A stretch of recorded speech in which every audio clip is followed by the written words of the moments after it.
Fala pessoal, vocês estão no canal Sabe Explica, e o jogo de hoje é Seven Wonders. Sim, Seven Wonders, finalmente. Nós já fizemos aqui vídeo no canal sobre o Seven Wonders Arquitetos, que é a versão simplificada, dá pra dizer assim, ou um outro jogo inspirado no mesmo mecanismo, na mesma tema. Mas finalmente eu vejo Seven Wonders, certo? Um jogo de 2010, publicado aqui no Brasil pela Galápagos Jogos, do autor Antoine Balzat. Em Seven Wonders, nós vamos representar uma das 7 civilizações, 7 cidades do mundo antigo que construíram as 7 maravilhas do mundo antigo, certo? Nós vamos estar nos esforçando para construir as nossas maravilhas, desenvolver a nossa civilização como um todo. E como é que se joga Seven Wonders? Para começar na preparação, você vai preparar os baralhos, certo? Nós temos aqui 3 baralhos que representam as 3 eras. O jogo se divide em 3 grandes blocos, que a regra chama de eras, certo? Em cada um desses blocos a gente vai usar um desses baralhos. Veja que o verso das cartas representa justamente aqui em algarismos romanos a era 1, a era 2 e a era 3. Então logo no começo você tem que preparar os baralhos. Essa é a única parte assim, que é um pouco chatinha.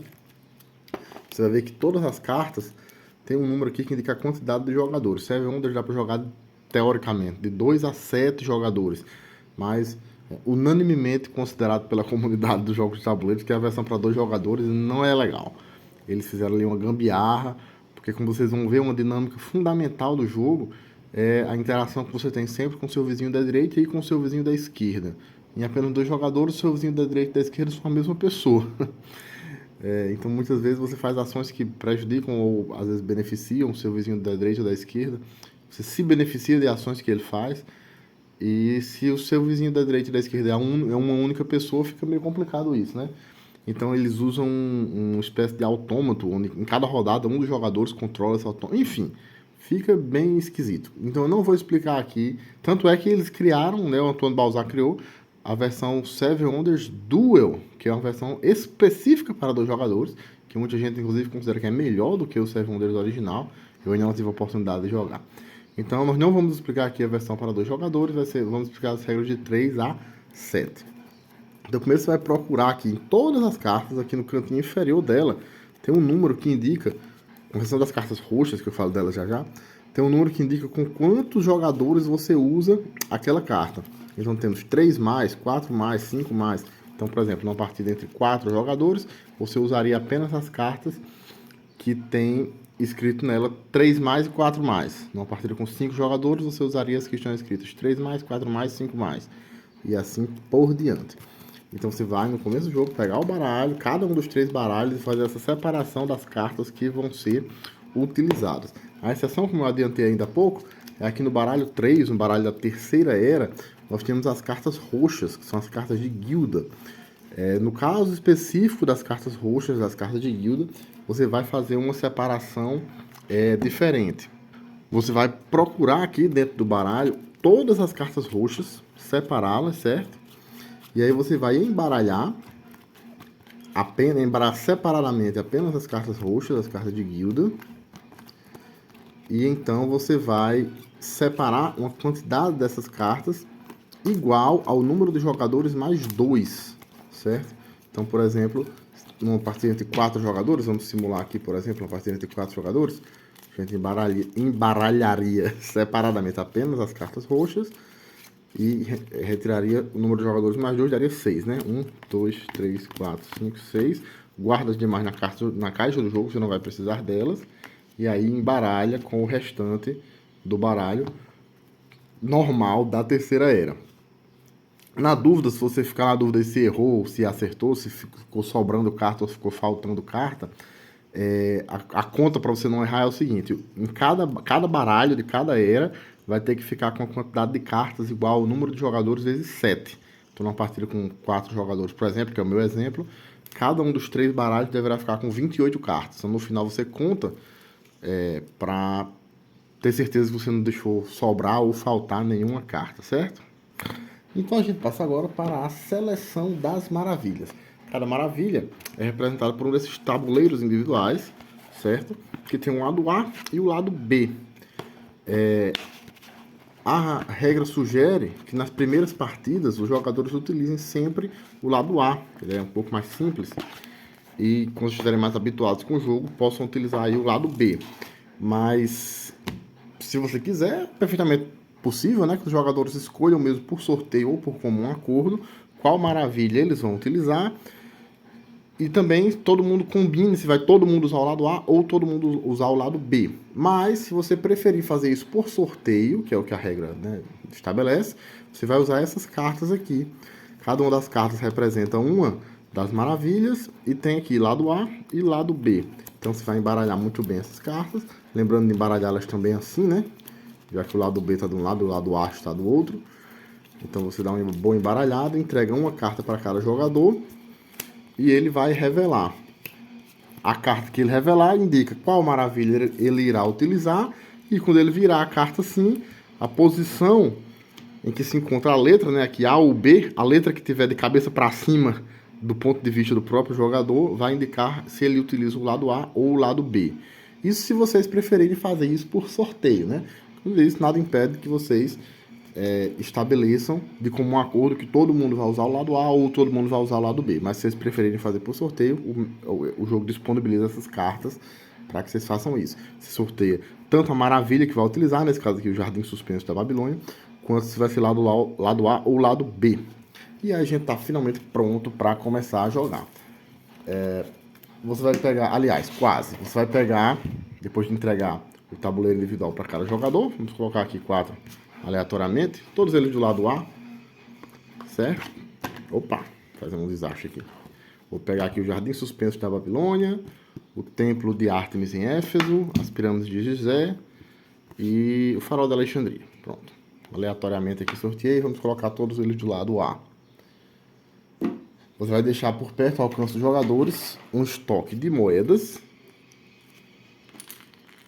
e o estoque das fichas de vitória e derrota militar. São essas fichinhas aqui, certo? Vou deixar guardado na caixa mesmo. Você pode deixar... A caixa já vem com um espacinho onde você deixa elas muito bem guardadas. E aí vamos, para começar o jogo, cada jogador receber um total de 3 moedas iniciais, certo? 3 dinheiros. Pode ser uma moeda de 3 ou 3 de 1, não faz diferença. A qualquer momento você sempre pode trocar 3 moedas de 1 por uma de 3 ou vice-versa. E aí a gente vai finalmente começar a jogar. Como eu disse, o jogo se desenrola ao longo de 3 grandes blocos, que ele chama de 3 eras. Então, um jogador qualquer vai pegar o baralho da primeira era para começar a partida, dar uma boa embaralhada e vai distribuir 7 cartas para cada jogador. Como eu disse, a quantidade de cartas 5, 6, 7. Ela é calculada de uma maneira tal que você sempre tenha 7 cartas por jogador. Por isso que tem aquela separação inicial 4, 5, 6, 7. Aquela separação inicial conforme a quantidade de jogadores. 1, 2, 3, 4, 5, 6, 7. Aquela separação inicial serve para isso. Então cada jogador vai olhar as suas 7 cartas, vai escolher uma carta que ele pretende utilizar naquela rodada, e aí já eu explico quais são as diferentes formas de utilização. Ele coloca aquela carta que ele pretende utilizar naquela rodada voltada para a sua frente, e então ele repassa as demais cartas para o seu vizinho. Aqui nós temos no verso da carta uma indicação para a gente lembrar disso. Na primeira rodada, o jogo gira em sentido horário, então você vai repassar as cartas que sobraram na sua mão para o seu vizinho da esquerda. Na segunda fase, né, na segunda era, já chego nela, gira no sentido anti-horário, então você vai repassar para o seu vizinho da direita. E na terceira era, volta a ser no sentido horário, volta a ser para o seu vizinho da esquerda. Então escolhe uma carta, deixa a sua frente virada para baixo, vou escolher aqui a dos outros colegas aleatoriamente, e repassa as demais que sobraram para o seu vizinho da esquerda. Então, todo mundo vai revelar essa carta que escolheu. Aliás, dependendo da forma que você escolheu utilizar a carta, existem 3 formas de utilizar a carta, e em uma delas você não precisa revelar que carta era, né? Então, aliás, em 2 delas você não precisa revelar que carta era. Mas aquela que você vai realizar na esmagadora maioria das vezes, você vai revelar que carta era. Enfim, os jogadores são todos ao mesmo tempo, seja revelando ou não, conforme o tipo de utilização que preferirem dar à carta, conforme eu explico em detalhe já, vão utilizar, de fato, a carta. E todos ao mesmo tempo, certo? Não existe nenhum mecanismo que a ação do jogador interfira na do outro de maneira que a ordem de jogo faça diferença. Então é perfeitamente permitido que todo mundo revele aqui as ações, ou não, conforme eu vou explicar já já, e faça a ação respectiva que a sua carta lhe dá direito, sem importar a ordem. Pode ser todo mundo ao mesmo tempo. Nas primeiras partidas é interessante que você tente ali estabelecer uma ordem, só para que todo mundo vá se habituando com a mecânica do jogo. Mas vocês vão ver que mesmo na primeira partida, quando chegar ali da metade para o fim, já vai estar todo mundo fazendo ao mesmo tempo, e depois que tiver pegado a prática, depois que tiver pegado a manha do jogo, certo? Então você utiliza a carta, conforme as diferentes maneiras de utilização que eu explicarei já já, e aí você repete o processo. Aquelas 6 cartas que você recebeu do vizinho da esquerda, você vai fazer a mesma coisa. Delas 6, você escolhe uma, coloca virada para baixo, repassa as 5 para o vizinho da esquerda ou da direita, conforme se tratar da primeira, segunda ou terceira era, o que eu já expliquei. E aí todo mundo ao mesmo tempo faz a utilização da carta que escolheu, pega as cartas que recebeu do seu vizinho e assim vai. Começa com 7 cartas, se você usa uma, repassa 6, usa uma, repassa 5, usa uma, repassa 4. Então a dinâmica importante do jogo é isso, é você prestar atenção também no jogo dos seus vizinhos para entender mais ou menos qual carta é vantajosa ou não você repassar para o seu vizinho e qual carta você pode mais ou menos esperar que o seu vizinho repasse para você, certo? E assim vai até que você fique com apenas 2 cartas. Quando sobrarem apenas 2 cartas na sua mão, você vai utilizar uma delas e a outra que você não utilizou vai para um descarte, certo? Então o jogador vai utilizar, começa com 7 cartas, mas vai utilizar um total de apenas 6. E quando chegar na última rodada, ele vai ter 2 cartas na mão. Uma dessas 2 ele usa, de fato, e a outra ele descarta. Vai formar um monte de descartes aqui no centro da mesa. E aí a gente conclui uma era, certo? Depois que todas as 6 cartas tiverem sido utilizadas, né? 7 cartas, sendo 6 vão ser efetivamente utilizadas e uma vai para o descarte, a gente tem a conclusão da era. No final da era, na conclusão de uma era, antes do início da era seguinte, a gente vai ter as batalhas militares, mas eu explico com mais detalhes como é que funcionam essas batalhas militares já já, certo? Uma vez resolvidos os efeitos das batalhas militares, a gente pega o baralho da segunda era e começa tudo de novo, o mesmo procedimento, com o detalhe de que agora na segunda era as cartas vão girar no sentido anti-horário.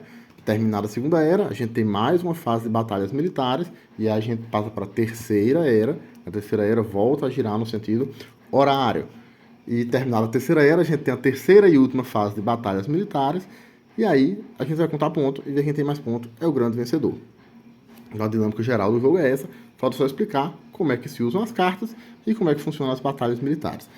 Existem, basicamente, 3 formas de usar a carta, certo? Naquela dinâmica que eu expliquei ainda há pouco, de você escolher uma carta e revelar, né? Todo mundo escolhe ao mesmo tempo. A primeira das formas, que é aquela que você vai utilizar, sei lá, 90% das vezes, é criar uma carta, certo? Fazer uma construção. Cada uma das cartas representa construções que nós estamos erguendo na nossa cidade, certo? Então, erguer essa construção é a primeira forma de utilizar a carta. Como é que funciona? Você vai pegar a carta e vai baixá-la na sua frente, pagando para isso o custo necessário. O custo vem sempre indicado aqui no canto superior esquerdo da carta. Se não tiver nada escrito, significa que a carta é gratuita. Você pode baixar ela sem pagar nada. Veja essa aqui, por exemplo, tem um custo de 1 vidro. Essa primeira que eu mostrei tinha um custo 0. Na primeira era vai ter muitas cartas com custo 0. Mas vocês verão que da segunda era em diante os preços vão ficando cada vez maiores. Essa aqui, por exemplo, tem um custo de 1 tijolo. Onde é que eu arranjo esses materiais que eu preciso para construir algumas das cartas? Bem, todo jogador já começa aqui no seu tabuleiro individual com um material já sempre disponível aqui no canto superior esquerdo. Nesse nosso exemplo aqui, veja o Jardim Suspenso da Babilônia. O meu material sempre disponível é tijolo. Meu vizinho aqui é pergaminho, no outro aqui é pedra, naquele lá é vidro. Então esse material aqui está sempre disponível. Então significa que no começo, na primeiríssima rodada, eu posso construir qualquer carta que o custo seja 0 ou que o custo seja de 1 tijolo, no meu exemplo aqui do Jardim Suspenso da Babilônia. Ou seja, esse material sempre disponível, aliás, não só ele, todos os materiais que você tem, você não gasta ele, digamos assim, para construir a carta. Você tem ele permanentemente, sempre disponível. Então, por exemplo, digamos que na primeira rodada na primeiríssima rodada, eu só posso construir uma carta que seja gratuita ou que custe um tijolo, que é o meu material sempre disponível. Digamos que na primeira rodada eu escolhi construir essa carta aqui. E aí nós já vamos explicar o funcionamento das cartas de cor marrom e cinza.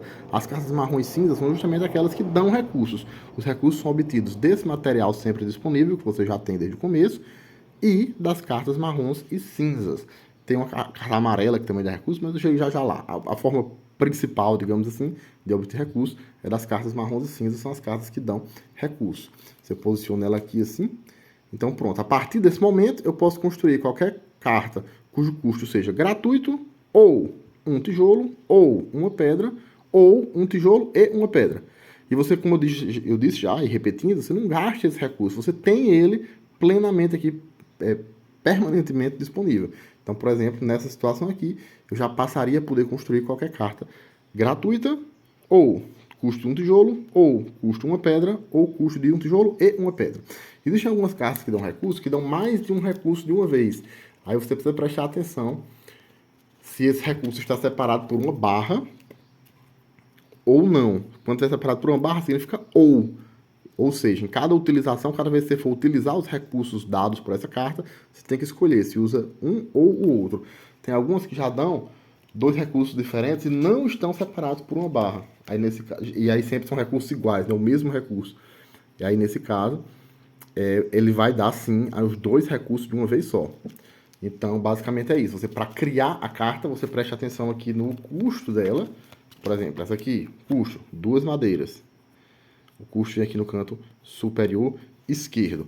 Você precisa pagar esse custo, mas para você pagar, você não gasta efetivamente o recurso. Você precisa tê-lo disponível aqui na sua área de jogo. Então, se eu não tiver aquele recurso que a carta me exige, eu simplesmente não posso construir ela? Não, existe ainda uma saída, existe uma opção de você adquirir um recurso que você não tem para assim poder construir uma carta. Como é que funciona? É por meio do comércio, certo? Eu falei de cartas marrons e cinzas, mas eu nem mostrei nenhuma carta cinza, né? Mas só para exemplificar, nós temos aqui, ó. Elas fazem exatamente o mesmo efeito, que é dar o material aqui necessário para a construção de outras cartas. A diferença é só que as cartas marrom são materiais brutos, né? Madeira, pedra, tijolo, enquanto as cartas cinzas são materiais manufaturados, como pergaminho, vidro e seda. Fechando parênteses, se eu não tiver todos os recursos que eu necessito para construir uma determinada carta, então o que significa que eu não posso construir? Não, existe ainda uma saída, que é a seguinte, é o comércio. Você pode, ao custo de 2 moedas, comprar um recurso do seu vizinho da direita ou do seu vizinho da esquerda. Então, precisa ser um recurso que o vizinho tenha, você não pode comprar o que ele não tem.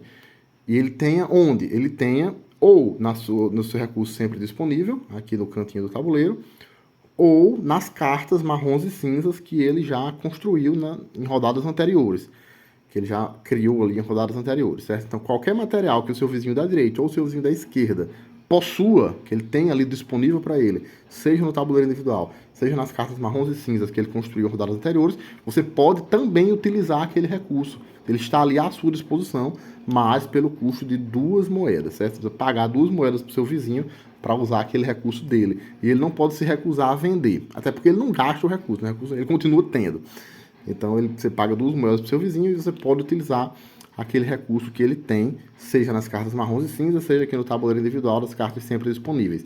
Isso é um detalhe importante porque tem algumas cartas amarelas que também dão recurso, eu já falo delas. Mas esses recursos obtidos pelas cartas amarelas não podem ser comprados dessa forma que eu estou explicando agora. Então eu expliquei basicamente como é que funciona a construção de uma carta, expliquei as cartas marrons e cinzas, vamos passar agora para as próximas cartas. Cartas azuis. As cartas azuis, elas lhe dão ponto de vitória, pura e simples.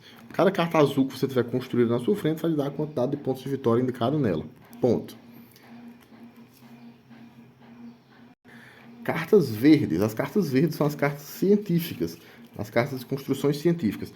Toda carta verde vai ter aqui, no topo dela, um símbolo. São 3 símbolos ao todo. Temos o tablete de argila com a escrita cuneiforme. Temos a roda dentada. E temos o esquadro e compasso. Deixa eu ver se eu encontro aqui para mostrar a vocês. Aqui tem o símbolo do esquadro e do compasso.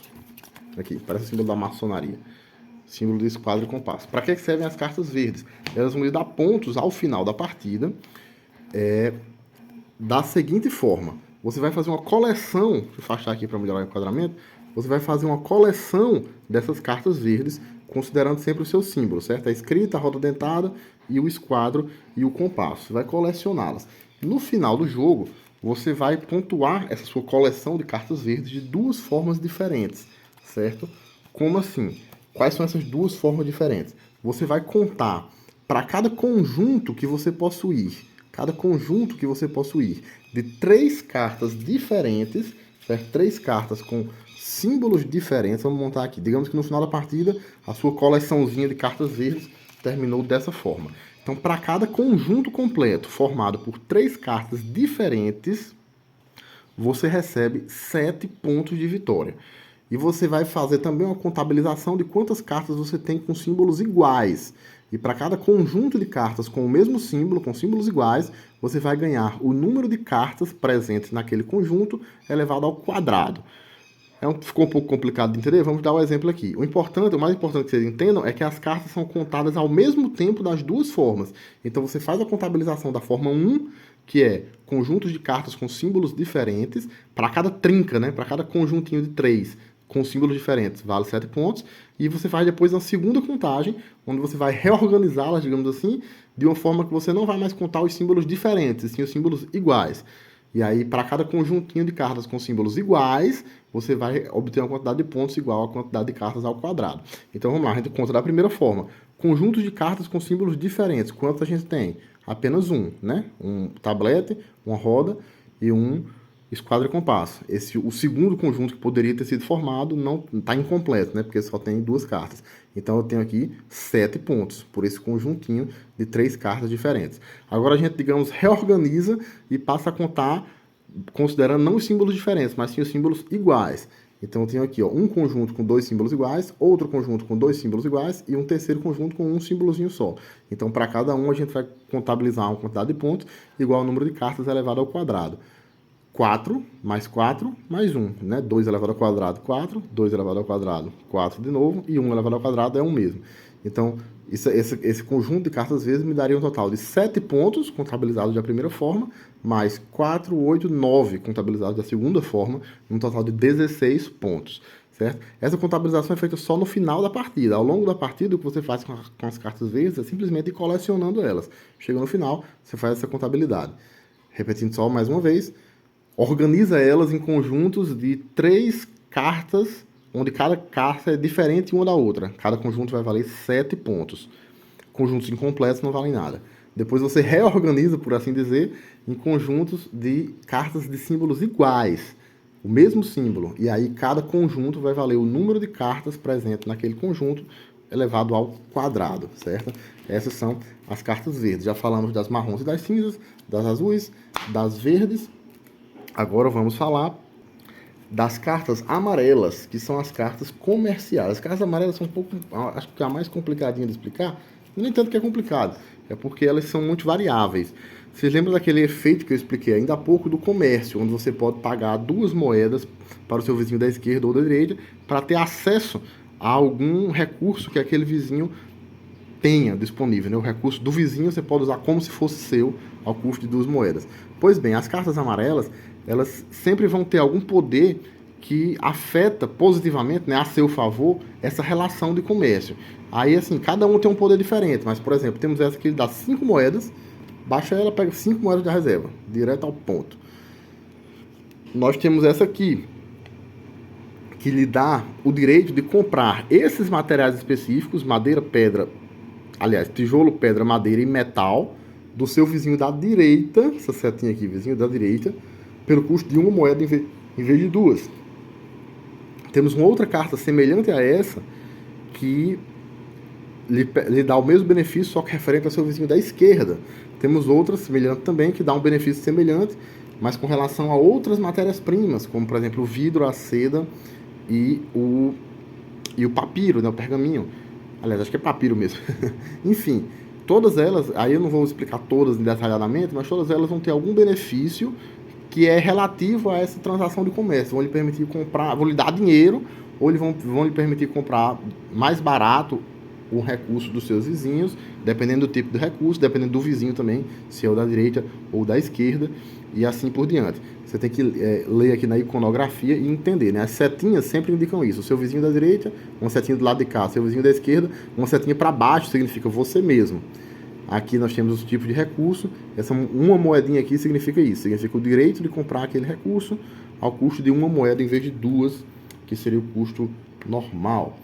E, enfim, assim por diante. As cartas amarelas, como eu disse, é o mais difícil. É o que não tem como explicar todas, porque cada um dá um efeito diferente, mas sempre são efeitos dessa forma, relativos a essa transação de comércio. Temos cartas amarelas, só para dar mais um exemplo, que elas simplesmente lhe dão aquele recurso de graça. Madeira, ou pedra, ou minério, ou tijolo.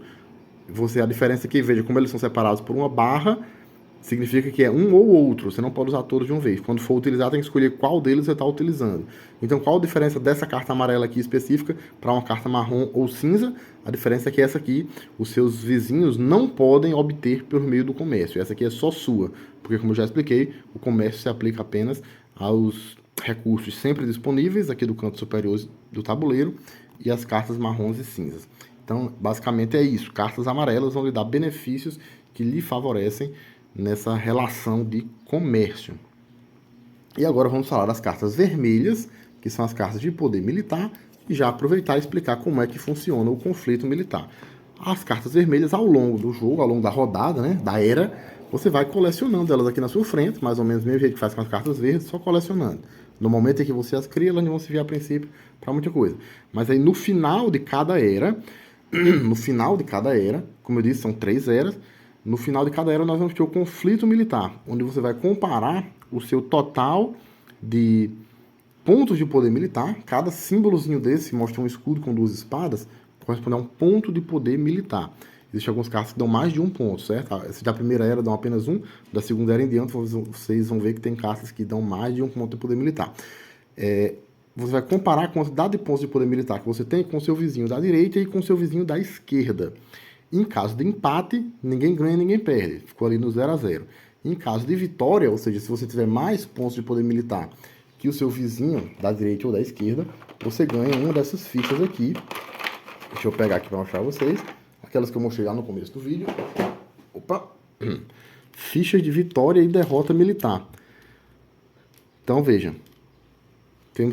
E aí o valor varia. Na primeira era, né, como eu disse, ao final de cada uma das 3 eras acontece um conflito militar. O conflito militar que ocorre ao final da primeira era dá uma fichinha dessa que vai valer 1 ponto de vitória para aquele que venceu o conflito. Ao final da segunda era, a fichinha dá 3 pontos de vitória. E ao final da terceira e última era, 5 pontos de vitória, certo? Já a derrota não, a derrota sempre vai valer apenas 1 ponto negativo de vitória, um ponto de vitória a menos, não importa se na primeira, na segunda ou na terceira era. Então você, ao final de cada era, em cada conflito militar, você pode ganhar até 2 fichinhas dessa, ou até 2 fichinhas dessa aqui, né? Porque você vai comparar com o vizinho da direita e o da esquerda. Se der empate, nenhum dos dois ganha nada.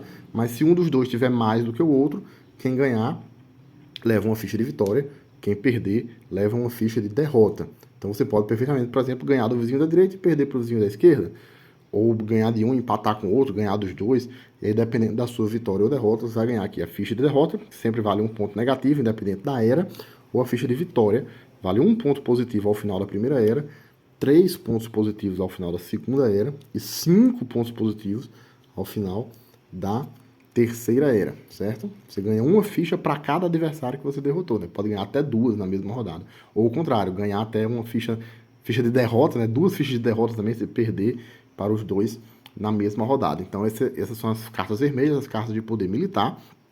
Você vai acumulando ao longo da rodada, ao longo da era. No final de cada era, você tem os conflitos militares com seu vizinho da direita e da esquerda.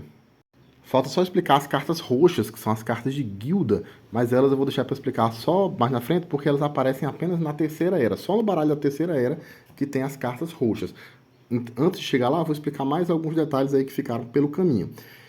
Primeiro, uma regra facilmente esquecível, essa regra é facilmente esquecível mesmo, que você nunca pode ter a mesma construção mais de uma vez.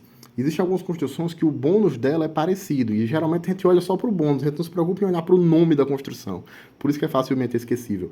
Mas você nunca pode ter duas construções iguais. Então, se você geralmente ficar olhando só para o bônus, você às vezes pode passar batido e engolir mosca. E não perceber, não cumprir essa regra. Mas prestando atenção no nome. Se duas cartas tiverem o mesmo nome, o nome vem sempre aqui, ó, no canto inferior esquerdo. Banhos, quartel, torre de vigia. Então você nunca pode ter duas cartas com o mesmo nome, digamos assim, construídas na sua frente, certo? Segundo detalhe, encadeamento de cartas. Vocês vão ver que tem algumas cartas aqui, a partir da segunda era, na primeira era não, mas a partir da segunda era, tem algumas cartas aqui que, do lado do custo delas, veja, essa aqui, por exemplo, o custo dela, 2 minérios e 1 vidro, mas do lado dela tem um nome de outra carta. Aqui, apotecário.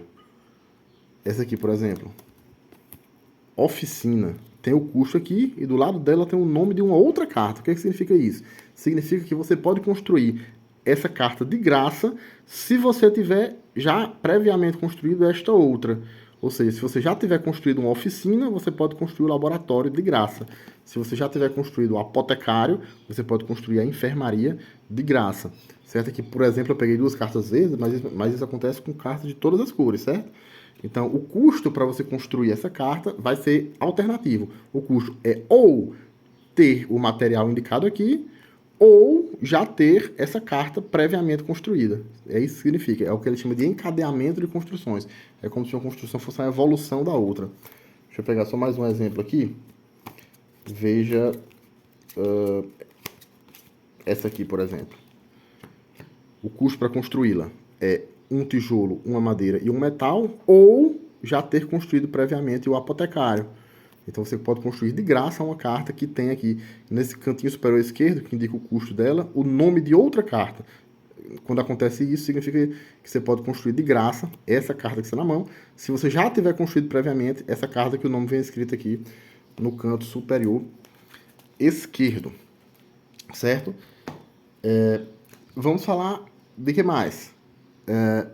Tudo isso que eu expliquei até agora, que é quando você vai construindo as cartas, isso é a primeira forma de utilização. Tem outro detalhe que eu gostaria de explicar antes de passar para a próxima etapa da explicação. É que na terceira era não existe mais nenhuma carta do tipo aqui, marrom e cinza, que são as cartas que dão recurso. Então as cartas roxas, que eu ainda não expliquei, elas só existem na terceira era. E ao contrário, as cartas marrons e cinza, que são as cartas que dão recurso, elas não existem na terceira era. Então tudo que você quiser acumular de recursos para construir as suas construções ao longo do jogo, cuide em adquiri-los na primeira e na segunda era, que na terceira não vai ter mais, certo? Então, tudo isso que eu expliquei até agora é a primeira das formas de utilizar a carta, que é a que você vai utilizar 90% das vezes, que é construir a carta, né? Fazer uma construção, como a gente chama. Existem ainda duas outras formas de utilizar a carta. A segunda é você vender a carta. Você simplesmente descarta aquela carta. Isso é muito interessante quando você vê que a carta que está na sua mão seria muito boa para o seu vizinho da esquerda ou da direita, né, conforme o sentido que o jogo esteja girando. E você não quer entregar aquela carta para o seu vizinho nem a pau, porque seria muito boa para ele. Mas você também não pode ou não quer construí-la naquele momento, porque, sei lá, você não tem os recursos necessários, por exemplo, ou até tem, mas não quer construir, não é interessante para você naquele momento. Então você pode vender a carta. Você descarta, joga ela num monte de descartes e recebe 3 moedas. Essa é a segunda forma de utilização. A terceira e última forma de utilização, e aí para isso eu vou dar uma afastada aqui nas cartas, é construir uma etapa da sua maravilha. Veja, cada tabuleiro individual tem aqui esses espacinhos que representam as etapas da maravilha que você pode construir. Embora sejam 3 etapas, não precisa necessariamente que elas sejam construídas uma em cada era. Você pode construir todas as 3 na primeira era, se quiser, ou todas as 3 na última, enfim, não existe essa correlação, certo? Para construir a etapa da maravilha, você vai pegar a carta virada para baixo, você não precisa revelar que carta era, essa é outra coisa também para você não passar uma carta boa para o seu vizinho. Você pega a carta virada para baixo e encaixa ela aqui nesse espaço, para indicar que aquela etapa da maravilha foi construída. Para construir uma etapa da maravilha, existe um custo também em materiais aqui no canto superior esquerdo, aqui do lado, seguindo exatamente a mesma lógica que você gasta, que você usa para construir as construções. Pode comprar do seu vizinho, toda aquela mesma lógica que vocês aprenderam para construir as cartas, né? Você pode usar elas também para construir as etapas da maravilha, conforme o custo, que é esse que está aqui no cantinho. Certo? O custo é esse. Você indica que construiu, colocando a carta aqui virada para baixo, paga o custo e recebe um benefício especial. No lado A, todas as maravilhas no lado A, o benefício da primeira etapa da construção da maravilha é pontos de vitória. Os benefícios da última etapa da construção da maravilha também é pontos de vitória. E apenas no meio, na etapa intermediária, é que nós temos um poder especial. Já do lado B, não. O lado B é mais variado. Você vai ter poderes especiais em todas as etapas. Inclusive, tem uma maravilha específica, que é a Pirâmide de Gizé, que no lado B, ela tem 4 etapas de construção, ao invés de apenas 3. Mas basicamente é isso. Você paga o custo, mais ou menos da mesma forma que pagaria para construir uma carta, para fazer uma construção, né, baixar uma carta na sua frente, coloca a carta ali virada para baixo para indicar que aquela etapa já está construída e recebe o benefício correspondente. No caso dos pontos de vitória, você vai contabilizar só no final da partida. E no caso dos outros benefícios, quase todos eles é um poder específico que você vai poder utilizar. Antes de passar para explicar os poderes específicos de cada maravilha, vamos finalmente explicar as cartas roxas, certo? Que eu não tinha explicado ainda. As cartas roxas são as cartas de guilda. O poder que elas dão, quase todas elas, com exceção de uma, se não me engano, é o de dar benefícios a você conforme coisas que os seus vizinhos possuam, certo? Então, seguindo sempre a legenda de seta da esquerda e seta da esquerda e seta da direita, representa o seu vizinho da direita e o seu vizinho da esquerda. Então essa carta aqui, por exemplo, Guilda dos Comerciantes, vai lhe dar um ponto de vitória no final da partida para cada carta amarela que os seus vizinhos da direita e da esquerda possuam. Essa outra aqui, Guilda dos Espiões, vai lhe dar um ponto de vitória. O número cercado por uma coroa de louro sempre significa pontos de vitória. Essa aqui significa, vai lhe dar um ponto de vitória para cada carta vermelha, ou seja, as cartas de guerra, de poder militar, que o seu vizinho da direita e da esquerda possuam. Essa daqui, quando não tiver setinha, significa você mesmo, certo? Então essa aqui vai lhe dar, é a Guilda dos Armadores, vai lhe dar um ponto de vitória para cada carta marrom, cinza e roxa, incluindo ela própria, que você mesmo possuir. Então as cartas roxas são as cartas da guilda, são isso. Elas vão sempre dar pontos de vitória no final do jogo, de acordo com certos critérios, que sempre esses critérios indicam coisas que você mesmo fez ou que os seus vizinhos fizeram. Pode ser quantidade de carta de uma determinada cor, pode ser etapas da maravilha que chegaram a ser concluídas, ou esse símbolo de uma piramidezinha significa uma etapa da maravilha. Então essa aqui vai lhe dar um ponto de vitória para cada etapa da maravilha, lembrando que são 3 etapas, né? Para cada etapa da maravilha que você mesmo construiu ao final do jogo, que os seus adversários, seus vizinhos da direita e da esquerda construíram também ao longo do jogo. Isso só no final da partida.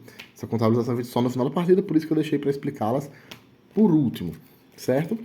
Então, falta só explicar o quê? Os poderes das diferentes maravilhas, muito rapidamente, muito resumidamente, certo? Começando aqui pelo Templo de Ártemis em Éfeso. Como eu disse, no lado A sempre vai ser o primeiro trecho 3 pontos de vitória, o último trecho 7, que vai variar é só o do meio. Então eu vou explicar só o do meio, é claro, não vou ficar sendo repetitivo.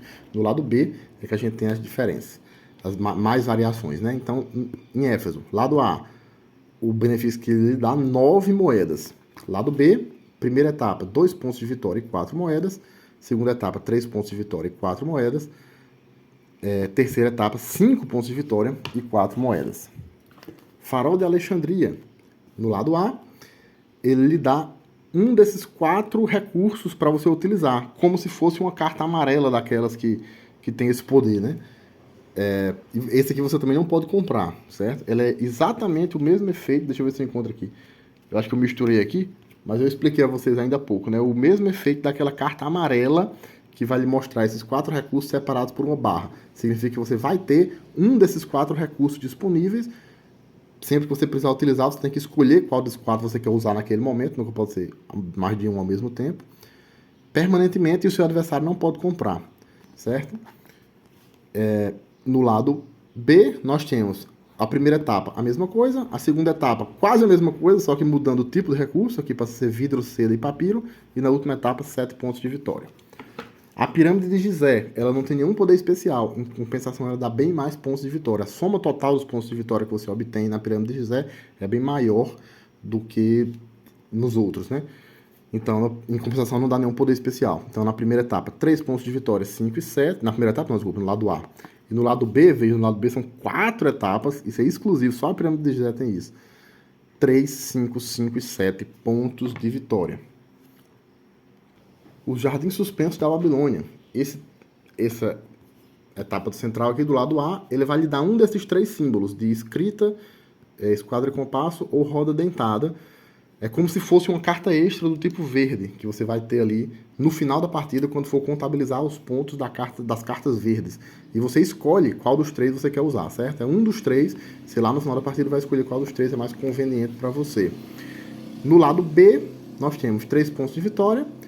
Nós temos aqui no meio, esse símbolo aqui indica o seguinte: vocês lembram que o jogo, a cada era, o jogador utiliza 6 cartas, né? Porque tem 7, ele usa 1, fica com 6, usa 1, fica com 5, usa mais 1, fica com 4. Quando chega no final, que ele tem apenas 2, ele usa 1 e descarta a outra, né? Pois bem, esse poder do meio aqui, do Jardim Suspenso da Babilônia, do lado B, lhe permite usar as duas, quando você sobra só com 2 cartas na mão e você normalmente utilizaria uma e descartaria a outra, com esse poder aqui você pode usar as duas. E o terceiro e último poder é o mesmo aqui do lado A, certo? Então esses são os 4 que eu peguei aqui para dar exemplo. Vamos pegar os outros 3. A estátua de Zeus em Olímpia. Lado A significa, esse símbolo aqui significa que você, uma vez por era, por isso tem 1, 2 e 3, porque uma vez em cada era, você pode ignorar os custos da construção. Você pode construir gratuitamente uma carta da sua mão, independente de qual seja o custo. Isso é ótimo para você utilizar com cartas de custo muito elevado, é óbvio. Uma vez por era só. Ignorar os custos da construção. Esse é o poder do lado A, estátua de Zeus em Olímpia. Lado B, o primeiro poder aqui equivale ao poder de uma daquelas cartas amarelas que lhe permite comprar por apenas 1 dinheiro em vez de 2 esses recursos aqui do seu vizinho da direita e da esquerda. É como se você tivesse essa aqui, ó. Deixa eu aqui na carta. É como se você tivesse essa carta aqui, com detalhe que ela vai se aplicar para os 2 vizinhos, certo? Da esquerda e o da direita. O poder do meio, 5 pontos de vitória, e o poder da direita significa que ao final do jogo, se você tiver o poder ativado, evidentemente, ao final do jogo você pode copiar o efeito de uma carta roxa, isso é uma carta de guilda do seu vizinho da direita ou da esquerda. Lembre sempre aqui que a barra sempre significa ou. Então você vai escolher do seu vizinho da direita ou do vizinho da esquerda uma das cartas roxas que ele tem, uma das cartas de guilda, e vai copiar o poder, como se você tivesse aquela carta ali para você. Vai aplicar os efeitos. O mausoléu de Alicarnasso, do lado A, significa o seguinte, que você pode, assim que constrói essa etapa da maravilha, ele vai pegar o baralho de descartes. Você lembra que ao final de cada era nós temos algumas cartas que são descartadas, e também quando o jogador opta por vender a carta em troca de dinheiro, ela também vai para um baralho de descartes. Então no final assim que você constrói essa etapa da maravilha, você vai pegar o baralho de descartes, vai ver todas as cartas, tem o direito de ver todas as cartas, escolher uma delas e construir para você gratuitamente. Esse é o poder do Mausoléu de Alicarnasso. E no lado B, ele realiza esse poder 3 vezes. Basicamente é isso. No lado A é ponto de vitória e o poder especial. No lado B é o mesmo poder 3 vezes e também aí com alguns pontinhos de vitória de agrado, certo? E por último, a última das maravilhas que nós não mencionamos ainda, o Colosso de Rhodes. O Colosso de Rhodes, no lado A, ele vai lhe dar 2 pontos de poder militar. No lado B, ele só tem 2 etapas de construção, não é uma etapa só, são apenas 2. Em compensação, os custos são bem caros. E o que ele lhe dá é pontos de poder militar, ponto de vitória e dinheiro, conforme mostrado na ilustração. Então, basicamente é isso, recapitulando de maneira muito rápida. Pega as cartas, escolhe uma, passa as outras para o seu vizinho da esquerda ou da direita, conforme a era, né? Na primeira era roda para a esquerda, na segunda roda para a direita, na terceira volta a rodar para a esquerda. Você deixa aquela carta virada à sua frente, todo mundo utiliza ela ao mesmo tempo. As 3 formas de utilização: vender a carta para obter 3 dinheiros, utilizar ela virada para baixo para completar uma etapa da maravilha, recebendo os benefícios das etapas da maravilha, conforme isso que eu acabei de explicar. E a terceira e última forma, que na verdade é que você vai usar 90% das vezes, é baixar a carta para construir. Você paga o custo, aqui no canto superior esquerdo. Se não tiver os recursos todos, você pode comprar dos seus vizinhos. E a utilização das cartas é aquela que eu já expliquei, marrom e cinza. Lhe dão recursos na construção de outras cartas, amarelas lhe dão diversos benefícios sempre relacionados às ações de comércio, do que você pode comprar ou vender dos seus vizinhos, ou lhe dar dinheiro, ou permitir que você faça compras mais baratas, ou lhe dar recursos que os seus vizinhos não podem comprar, diferente das marrons e cinzas e assim por diante. Cartas vermelhas, pontos de poder militar. Cartas azuis, ponto de vitória, limpo e seco, direto ao ponto. Cartas verdes, você vai fazer aquela coleçãozinha utilizando os símbolos, e aí você vai fazer a contabilização no final do jogo. Para cada conjunto de 3 símbolos diferentes, 7 pontos. Para cada conjunto de qualquer número de símbolos iguais, um número de pontos igual à quantidade de símbolos elevado ao quadrado. E as cartas roxas, apenas na terceira era, vão lhe dar benefícios de pontos de vitória conforme alguma coisa que os seus vizinhos tenham, ou que você mesmo tenha, quase sempre cartas de uma determinada cor, ou construções da era que você concluiu, ou coisas do gênero. Às vezes dá ponto de acordo com o dinheiro, enfim. Benefícios que você vai receber em pontos de vitória de acordo com coisas que você mesmo fez ao longo do jogo, ou que os seus vizinhos fizeram. E aí, no final, depois das 3 eras, realiza uma era. Sim, esqueci de falar das vermelhas, né? Esqueci ou não? Eu sou meio ruim de memória. As cartas vermelhas dão ponto de poder militar que você vai utilizar ao final de cada era para realizar as batalhas contra os seus vizinhos da esquerda e da direita, ganhando assim as fichas de poder militar positivas, caso você vença, negativas, caso você perca. E aí, realiza a primeira era, realiza a fase das batalhas, segunda era, fase das batalhas, terceira era, fase das batalhas. Ao final da fase das batalhas da terceira era, a gente vai contar ponto. E aí o jogo tem esse folhetinho aqui, que ajuda a gente a fazer a contabilização de pontos. Temos aqui os registros de partidas anteriores, certo? Como é que funciona a contabilização de pontos? Ele vem aqui, ó, tipo por tipo. A cor vermelha indica o quê? Indica os pontos que você obteve nas vitórias e derrotas militares ao longo do jogo. As fichinhas da primeira era que valem 1 ponto, de vitória militar, né? Que valem 1 ponto na primeira era, 3 na segunda e 5 na terceira. Então, e as de derrota que valem sempre 1 ponto negativo. Você contabiliza aqui na vermelha. Esse símbolo aqui, as moedas, o dinheiro, o que é que significa isso? Significa que para cada 3 dinheiros que você tiver, vale 1 ponto de vitória, certo? 1 ponto de vitória para cada 3 dinheiros. Esse símbolo aqui indica os pontos de vitória que você obteve nas etapas da construção da maravilha. Quase todas as etapas da construção de quase todas as maravilhas dão 1 ponto de vitória. Aqui a cor azul indica os pontos que você obteve nas cartas azuis, que dão pontos de vitória limpo e seco. A cor amarela indica os pontos de vitória que você obteve nas cartas amarelas. Existem algumas cartas amarelas lá na terceira era que vão lhe dar pontos de vitória conforme algum critério. Quase sempre é um determinado número de pontos de vitória para cada tipo de carta, para cada carta de uma determinada cor que você tiver. Tudo isso conforme a ilustração da carta mostra. A maioria das cartas amarelas não dão ponto de vitória, mas lá na terceira era tem algumas que dão. Aqui uma, por exemplo, essa aqui vai lhe dar 2 moedas e, além disso, 2 pontos de vitória. As moedas são obtidas imediatamente, os pontos de vitória no final da partida, para cada carta cinza que você tiver, por exemplo. Então, algumas cartas amarelas dão ponto de vitória também. As cartas roxas, que são as cartas de guilda, dão pontos de vitória conforme o que tiver expresso nelas mesmas, né? Quase sempre também, pontos de vitória por alguma coisa que os seus vizinhos ou você mesmo tenham feito ao longo do jogo, tudo conforme mostra a ilustração da carta.